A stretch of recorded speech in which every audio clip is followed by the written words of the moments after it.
Hi. Good evening from St. Peter's in Hove, where I've had my hair cut.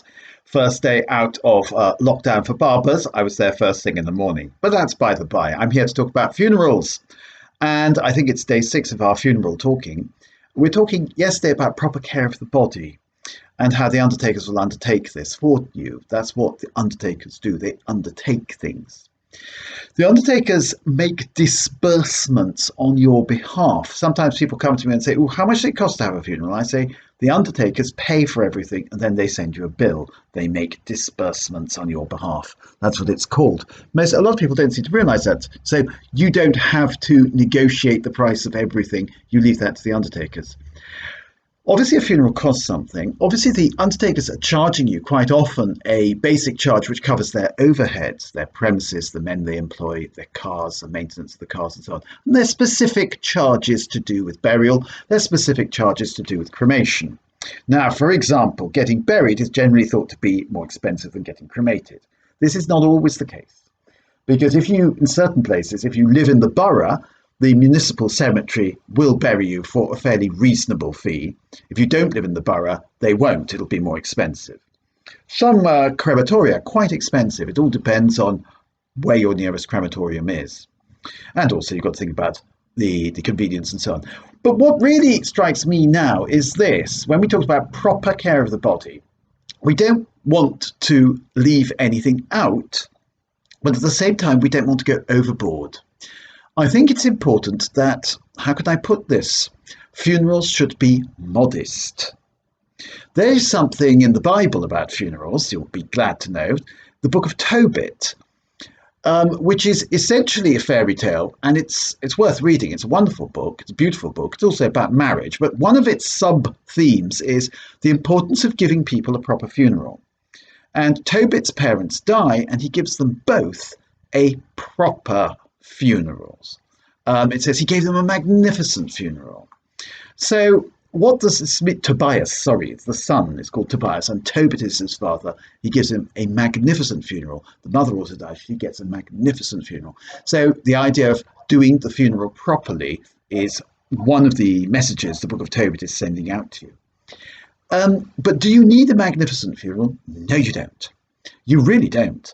And of course, when, for example, the Pope dies and you see his coffin lying there, which tends to be a very plain wooden coffin, it brings home to you that despite all the magnificence around you of St. Peter's Square and St. Peter's Basilica, the Pope is laid to rest in a plain wooden box. That's important. Things should have a certain plainness to them with a funeral, because a funeral is a good time for remembering that we are dust, and to dust we shall return. The other things is, who are you trying to impress with massive spending in a funeral?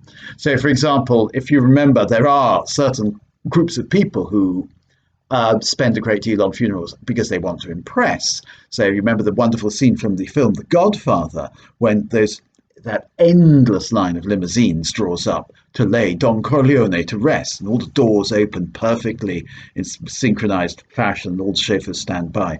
Looks magnificent, but in the end, we're going to be judged by God, and he's not going to take into account how much money we had when we were on earth. When we go to God, we all go to God as poor people, poor men and poor women.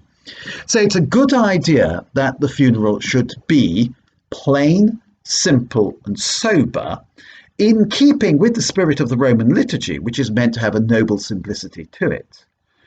You can, of course, the other way, of course, cars I've talked about, having a magnificent coffin I've talked about, or I've mentioned, so to speak, in passing. And there's also the question of flowers. Do you really need to have mountains of flowers? And you can have mountains of flowers. Is this a sign of how much you love that person? Or is it really necessary? Can't we express our love for people in another way? I personally have not that keen on huge floral displays at funerals, I must say. I think they're slightly counterproductive. Weddings maybe, but funerals not so much. A modest amount of flowers perhaps is a more eloquent statement of what you want to say than a huge amount of flowers. So modesty, sobriety, and restraint should be our watchword in the provision we make at a funeral. And of course, this will also bring home to us the question of expense. We don't want, and I think the church should be very keen on this, we don't want to have high class funerals and low class funerals, different sort of funerals for different sort of people. When the Pope died, John Paul II, St. John Paul II, of happy memory, when the Pope died, the person who was giving the commentary on the funeral was Cardinal Nichols, the Archbishop of Westminster. And one of the questions he was asked was, well, what sort of funeral does the Pope get? And the answer was very simple. He gets a funeral the same as any other Catholic. That's really important.